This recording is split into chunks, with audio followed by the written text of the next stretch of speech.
पहिल्यांदाच आम्हाला मतदान करायला भेटले, आनंदाचं वातावरण आहे. काय प्रतिक्रिया? या ठिकाणी या शहराच्या विकासासाठी दीपक नानासारखा एक सोज्वळ उमेदवार या ठिकाणी आपल्याला भेटलेला आहे.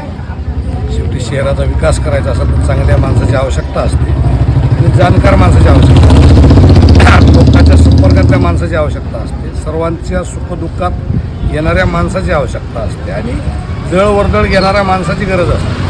एक दीपक नानासारखा संध्या दीपक देशमुख अतिशय चांगला व्यक्तिमत्व या शहरातलं नेमके मालकाला एक या ठिकाणी त्यांची परंपरा होती. 1 तारखेला पगार करणे, साफसफाई करणे, सुंदर शहर, चांगलं शहर, भयमुक्त शहर, सर्वसामान्य माणसाला आपलंसं वाटणारा एक उमेदवार या ठिकाणी एक दीपक नाना देशमुखसारखा भेटलेला आहे.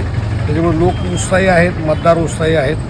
मतदारांना काय आवाहन करणार? आणि मतदारांना माझी नम्र विनंती की शेवटी चांगलं हे चांगलंच असतं. जे चांगलं आहे, जे सुंदर आहे याला स्वीकारलं पाहिजे आणि आपण सर्वांनी खुल्या मनानं येऊ, त्याच्या सोय घराच्या बाहेर पडलं पाहिजे आणि चांगल्या माणसाला मतं केले पाहिजे. त्यावेळेस प्रगतीचा टप्पा, कुठल्याही शहराची प्रगती ही त्या माणसावर अवलंबून असते. ज्या शहरामध्ये चांगली माणसं येतात, निवडून येतात, त्या शहराचं प्रगती होत असते, वैभव येत असतं आणि त्या शहराचं एक नाव होत असतं.